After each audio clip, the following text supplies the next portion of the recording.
Well, in this video, I want to show you some math. And there's a lot of talk about the income gap and that the Democrat establishment is not addressing the needs of the people and all this crap. I just want to show you where the real money is here. Um, so let's look at 1980. $3.10 was the minimum wage. Okay, so let's do some math here, shall we? Let's bring out our calculator. And we're gonna 3.1 times 40 times 52. So that's 640. Okay, so now let's multiply that by 0.03 and then divide by 12. That's how much we're putting in per month. Okay, so we're gonna put in 1612 a month. So we're just gonna start out with that, and we're gonna keep putting that amount in, right? And we're gonna start in 19 or begin, start whatever you wanna, in 1980, and sure we'll do October, and so change the monthly investment. We'll increase it by the rate of inflation, and hit calculate. Now one of these is gonna tell you. Let's see here. I think we want to do this one right here based on, yeah, that gives you the nominal rate. This gives you the inflation adjusted rate. This gives you the nominal one. So you would end up basically with 239,000 dollars. Um, just if you made minimum wage, you put in 3% of your income, you would end up with this amount in 44 years, age 18 to say 62. Now I want to show you another trick. So I'm going to back this out, and I'm just going to put in a number. I'm going to put in 1650, and the reason why I put in 1650 is there's what's called a minimum balance rule when you change jobs. Prior to this year, it used to be 5,000. Now they raised it to 7,000. Um, but what they did do though is they put it they're all the 401k providers are going to do auto portability if they enforce that 7,000 rule on you. So I want to use the $5,000 rule because that's when they did not have auto portability. So 1650, if we adjust this for inflation, you could search this on Google. In 1984 is worth about $4,979 today. Um, so we'll go back to 1984. So basically, it's just under that $5,000 mark. And we're going to hit calculate. And look how much, let's see, actually, we have to ignore taxes, ignore fees. Yeah, let me also go back but you can see it's $139,000. Let me also put in that 12 again.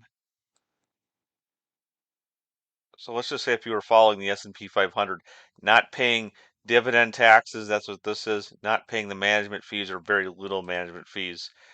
And you can see here, you can adjust this to how many, let's see, actually that's, or here's you can adjust this table here, but I'm not going to go through all that. Yeah, so it's actually a little bit more, 100 or 154,000. That doesn't seem right. It was, oh, because I know why. Because I was taking basically the age of 18. um, 18 in 1980. Now you're 62 in 19 or 2024. So that is how much it turns into, right? Um, now if we so 1650. So let's just say between 1980 and 1984, you work a job and you leave, and you got to 1650.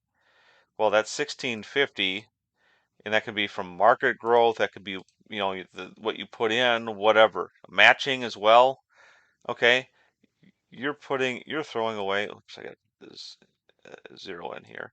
You're throwing away potentially 100 almost $140,000 for the future because your 401k provider cashed you out, put you in a money market investment. Now, I know what some people are also going to think.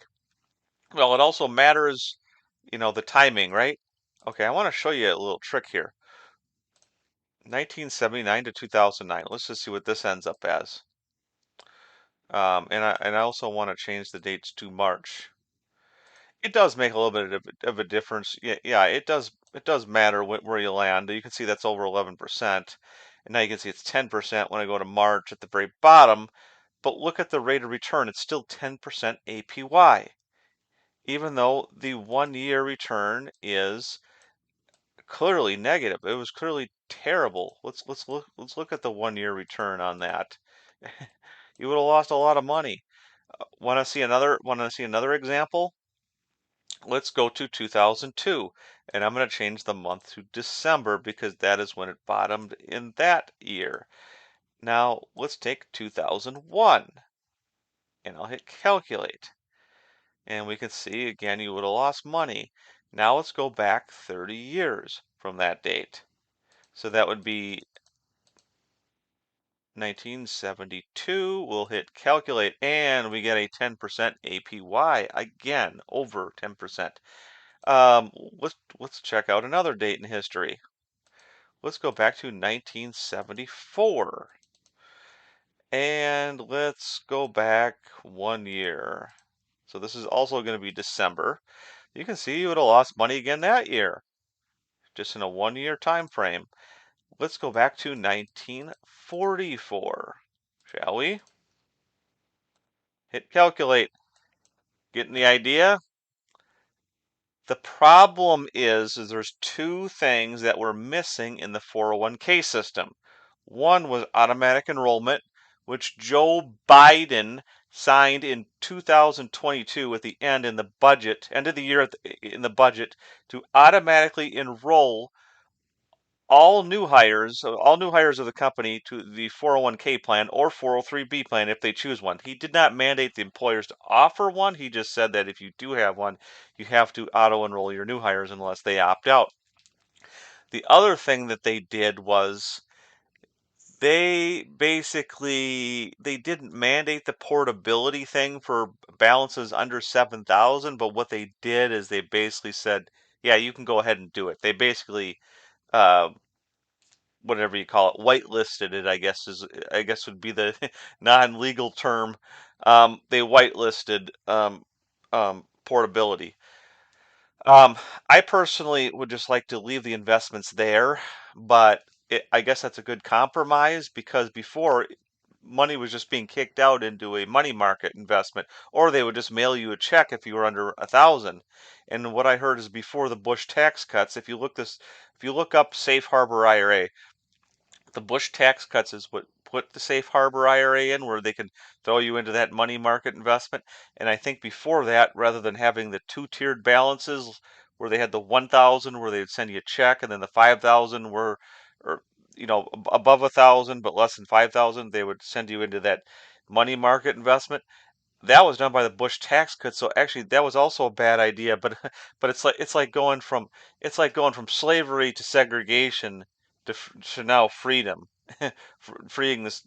You know, um, that's kind of the way I look at how the 401k has gone. It's like it was like slaves, and before the Bush tax cuts basically got rid of slavery, and then we did segregation, and now we're freeing or doing away with that.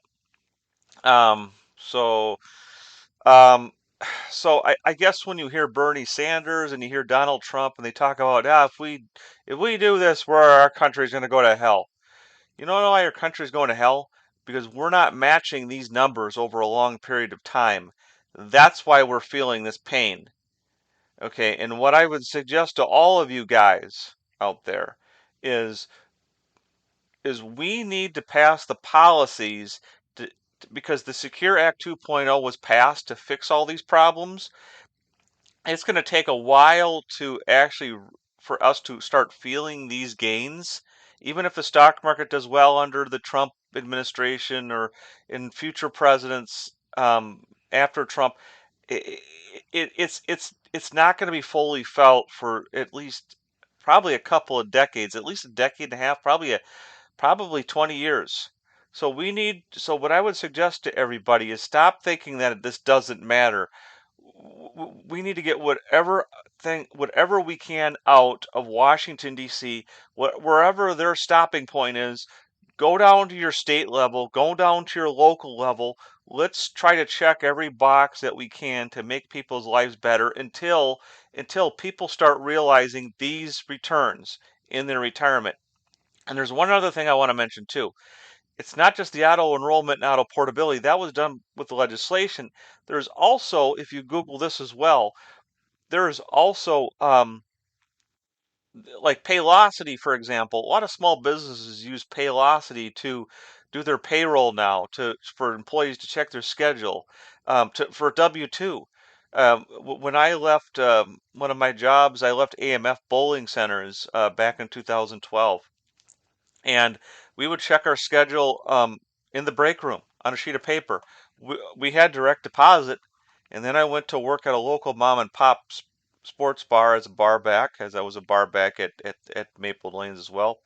And they did online scheduling, but they did not have direct deposit. They actually used Google Drive, by the way. They just used like a spreadsheet on Google Drive, but they did not have direct deposit there. Now I guarantee you they do. They all do because they use Paylocity, Paycom, Homebase, or some other HR cloud outsourcing program where employees can just do it on their phone, and then they got, some software on their computer in their office where they can do all that stuff and type all that stuff in and save them a lot of time, right? It's not so what Paylocity did is, like, when I worked for AMF Bowling Centers, they grouped us all the employees that worked for the corporation were all grouped in a plan, right?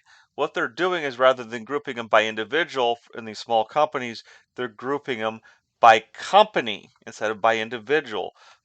And in that way they're able to do all these things. Then they're able to have a big enough pool to start offering 401ks. Um, and that's really what we need. This is what we really need to focus on, and what will stop the wealth gap problem